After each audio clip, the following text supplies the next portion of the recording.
Once you know, there's no going back. It's that club of no return, right? There's no going back to that carefree in a way, innocence in a way, you know what I mean? Oh well. Now, I don't know if I have anything on my phone right now or not that I can share before we head home. I don't even know when this video will make it. It's only 8 in the morning. Sweet. I got a whole bunch in here. All right. Let's hear somebody, shall we? Adventure Dog has her elk burger treat that she always gets for going fishing and keeping me safe. She's chewing away on it. And this is titled Experience in the Appalachian Mountains. My name is Mark. I'm in my late 20s as of now. And I'm writing this the day after my experience, and I'm still having trouble processing everything. I live deep in the Appalachian Mountains, and my nearest neighbor is a good friend of mine named Sean. And Sean is a few years younger than me, but we are very alike. And he lives a few miles down the road from me. I have a dog named Riley. She's a Rhodesian Ridgeback and Samoyed mix. She's my constant companion, and she's a very keen animal. She senses everything, and she recognizes human emotion. That's important. Just bear with me. It all started like any other evening. I invited Sean over for a little campfire session in my backyard.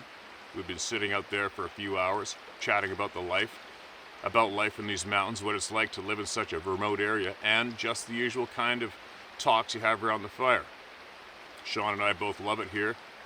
Sure, it gets isolating, but it's peaceful. And as long as you live by the no you don't rules,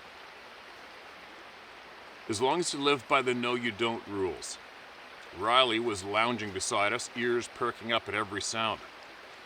The conversation drifted to the more rare topics, local legends, rumors, and other oddities that came with living this far from civilization. Living in the mountains, you hear the stories about things people claim to see. Some people say they've seen Bigfoot. Some say it's just an animal. Others say it's skinwalkers, and others are just aware of the supernatural world and stay out of its way. Then there's the people that whisper about the other things. Things that aren't quite animal, yet not quite human. Something that hides in the darkness. And Sean was telling me about an old lady who he talked to a few days before, and just an hour after, got told she went missing, yet to be found. But I brushed it off. It happens enough over here. But Riley was starting to get restless. She'd been quiet watching the sun set, me and Sean oblivious to the time. The fire began to die down, and Riley snapped her head to the tree line at the bottom of the field, ears pinned back, quietly growling at the shadows sifting through the trees. It wasn't unusual for her to growl at the critters of the night, but as all dog owners know, they growl different at danger. Me and Sean put out the fire, and I dragged Riley inside, and right when I faced away from the tree line, the hairs on the back of my neck stood up. I heard Riley bark, and I turned to get her quiet, and then I heard it again. This time it wasn't her. It was from behind the trees. It barked again using Riley's voice. Sean tried getting my attention, grabbing my arm and pulling me to the steps. "Come on, Mark, you know the rules. Ignore it. Get inside. Come on, Mark, hurry."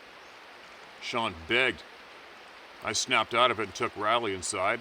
Me and Sean sat right behind the door, looking out through the door to see what exactly it was. We both know it's against the rules, but I wanted to know what was using my dog's voice to try to get our attention. We heard something moving, too heavy to be a deer, but too controlled to be a bear. At least that's what I thought. "Sean, you're probably going to have to stay here tonight," I told him, and he nodded, but kept his eyes at the tree line.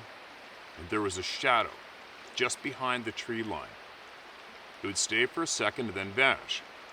We heard faint footsteps walking in the grass around my house, with the occasional growl or snort. And Riley was in overdrive trying to protect the house. I put her in her kennel, and Sean helped me close the windows. I left one window, the kitchen window, open by accident. We sat on the couch, which sits right against the kitchen, with the wall separating the two. You could see into the sink, which was right below the window. Sean and I both had firearms. Mine was right under the couch. We sat for about an hour listening to the thing walking around the house. Then the sniffing got really loud. It began to growl again, more constant this time. I looked to the door, seeing nothing. Then Sean gasped, then grabbed my shoulder. And I turned to see two eyes staring at us through the open kitchen window. They stared at us. Hold on.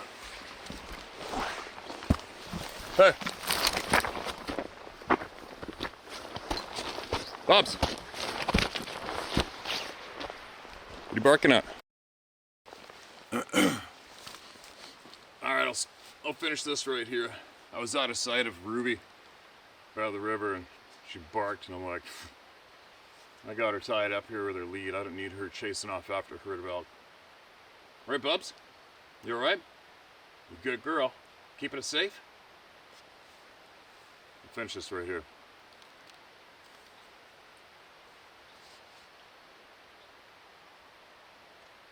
I turned and saw two eyes staring at us through the open kitchen window. They stared at us motionless. They were white, glazed over.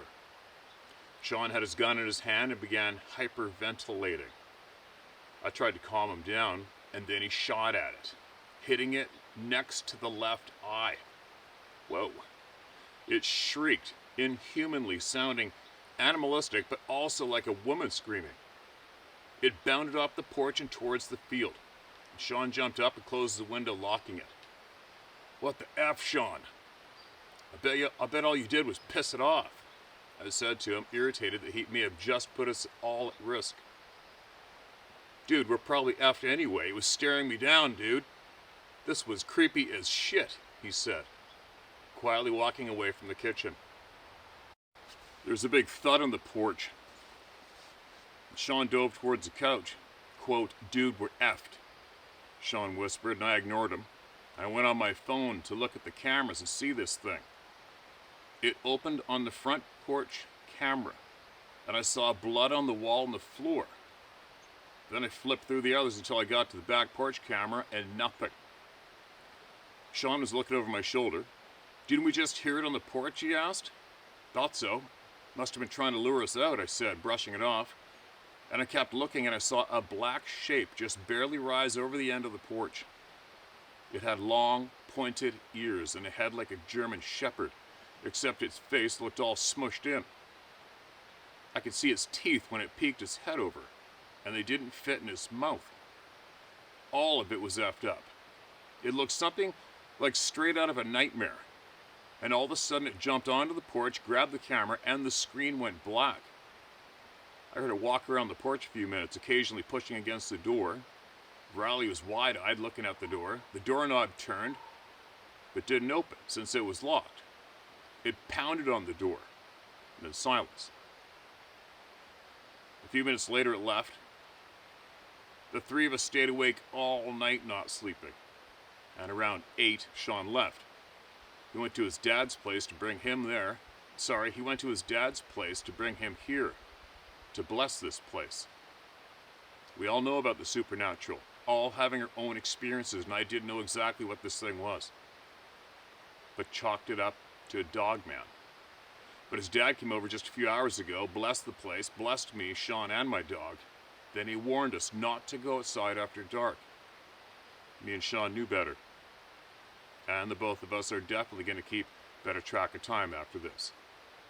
This morning we went out to look for any signs of damage. No prints, no nothing. Even that blood I could have sworn was all over the wall and door, gone with the night. Anybody wants to help me figure out exactly what this thing was and help me prevent this thing from ever coming back, I'll really appreciate it. But either way, thanks for reading this far.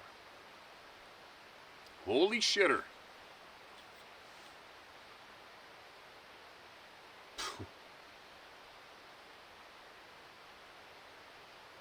Give us an update anytime, my man. And keep an eye out in the comment section below for anybody who has any word of advice, alright? Whoa. That's nasty. Nasty scary. Feeling for you.